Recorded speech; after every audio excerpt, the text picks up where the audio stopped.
उत्तर प्रदेश के जनपद बरेली में जामा मस्जिद को बम से उड़ाने की धमकी दी गई। बरेली के किला स्थित जामा मस्जिद में बुधवार को सुबह फजर की नमाज अदा करने नमाजी पहुंचे तो मस्जिद की दीवार पर जामा मस्जिद को बम से उड़ाने की धमकी और इमाम खुर्शीद आलम की हत्या करने के संबंध में एक पत्र चिपका देखकर दहशत फैल गई।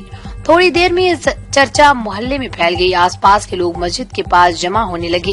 सूचना पर पहुंची पुलिस ने सभी लोगों को समझा बुझाकर मामला शांत कराया। इसकी जानकारी आला अधिकारियों को होने पर तत्काल मामले के खुलासे के लिए टीम का गठन किया गया। बरेली से ब्यूरो सईद सुल्तान की खास रिपोर्ट। क्या नाम है आपका? मेरा नाम डॉक्टर नबील, सेक्रेटरी जामा मस्जिद किला बरेली। सर, ये क्या मामला है? मस्जिद पे बम से उड़ाने की धमकी दी जा रही है और पोस्टर ऐसा है कि मामला क्या है कि भाई देखा तो नहीं किसी को। आज जब सुबह लोग नमाज फजर पढ़ के अपने अपने घरों को चले गए, जब निकला कुछ लोगों ने देखा वहां पर एक इश्तिहार टाइप का लगा हुआ था जिसमें लिखा है कि जामा मस्जिद को किसी भी जुमे में हम बम से उड़ा देंगे और शहर इमाम के हम गोली मार देंगे। और जब ये देखा तो लोगों ने मुझे टेलीफोन पर सूचना दी। मैं आया, मैंने देखा तो वाकई मैंने इस वक्त किला को टेलीफोन करा, उन्होंने जांच के लिए छोड़ भेजा। वो बेनिफिट उठा के ले गए। FIR भी दर्ज करी, हमने तहरीर दी है और मुकदमा दर्ज हो गया उसके ऊपर और पुलिस अपनी कार्रवाई कर रही है और हम पुलिस की कार्रवाई से संतुष्ट हैं। और मुझे पूरी उम्मीद है कि अगर कोई भी शख्स वो अगर आसपास का है तो वो आन के माफी तलाफी कर ले शहर इमाम साहब से, और नहीं तो पुलिस तो ढूंढी निकालेगी। बरेली शहर क्या हिन्दुस्तान के किसी कोने में होगा, बच नहीं सकता है। बहरहाल मैं अभी अपने तमाम नौजवानों से, अपने दोस्तों से और अपने कमेटी वालों से तो यही गुजारिश कि प्यार मोहब्बत हम लोग बरकरार रखें। जिसने अगर गलती की है तो इंशाल्लाह उसको सजा मिलेगी, आज नहीं तो कल। बच नहीं सकता क्योंकि यह मामला मौलाना तौकीर साहब के संज्ञान में आ गया। उन्होंने हायर अथॉरिटी से बात करी है।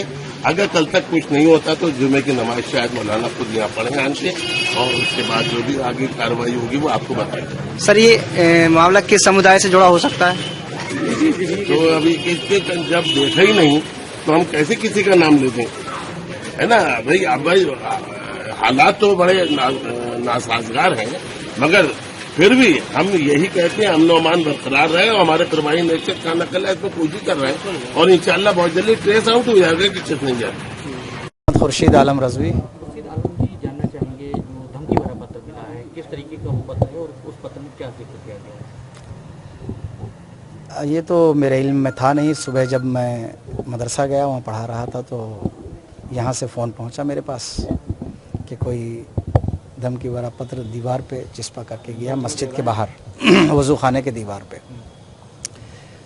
तो मेरे पास भेजा गया, मैंने पढ़ा तो मुझे हंसी भी आई कि किसी की नादानी है और जिसने भी ये किया बहुत गलत किया है। मस्जिद के तक़द्दुस का ख्याल करना चाहिए कि मस्जिद अल्लाह का घर है, उसमें बम रखने की बात कहना ये बहुत बड़ी बात है।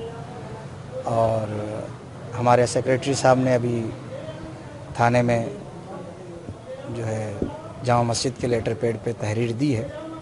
पुलिस को संज्ञान में लेना चाहिए इस चीज़ को और FIR दर्ज कराया गया है। और ना मेरी तो किसी से ज़ाती कोई मामला भी नहीं, ना कोई है। अल्हम्दुलिल्लाह मैं 2013 से यहाँ पे इमामत कर रहा हूँ और अल्लाह का शुक्र है पूरा मोहल्ला खुश है और सारे नमाजी खुश हैं। अल्हम्दुलिल्लाह, अल्लाह का शुक्र है। मोहल्ले के किसी बच्चे से भी पूछा जाएगा तो अल्हम्दुलिल्लाह अल्लाह का शुक्र है, सब बच्चे जो है, जो भी मोहल्ले के लोग हैं, सब मुझसे खुश हैं।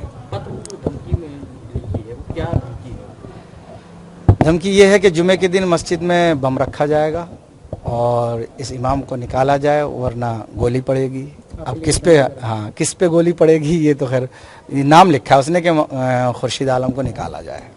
ये अब किसको क्या तकलीफ है ये मैं नहीं बता सकता। अल्लाह आलम बिस्सवाब। देखिए, हमारा नज़रिया तो ये है कि किसी की नादानी है ये और माहौल को ख़राब करने की कोशिश है और हम नहीं चाहते हैं कि किसी तरह कोई माहौल ख़राब हो। हर जुमे में मेरी तकरीर होती है, बयान होता है और हम शांति का ही अपील करते हैं और मिलजुल के रहने की तालीम देते हैं, अच्छी बात बताते हैं, बुरे कामों से रोकते हैं हम। तो शायद हो सकता है कि किसी को अच्छी बात हज़म ना होती हो और बुराइयों में मुलविस हो, इसीलिए उन्हें तकलीफ हो रही हो। सीसीटीवी फुटेज वगैरह किसी टाइप की सीसीटीवी फुटेज तो यहाँ मुश्किल है, क्योंकि आसपास में कैमरा लगा नहीं है। एक कैमरा लगा है उधर मास्टर अनीस साहब के घर में, गली में है वो, जामा मस्जिद के गेट पे, और इधर सामने कोई कैमरा नहीं है। देखिए, हमें सुबह एक सूचना प्राप्त हुई थी कि कोई इस तरह का पोस्टर छपा है जिससे कि विभिन्न समुदायों के मध्य में धार्मिक भावना हो सकती है। हमने उसका संज्ञान लेते हुए उस मुकदमा पंजीकृत कर दिया है। सीसीटीवी दिखवाकर अग्रिम कार्रवाई की जाए।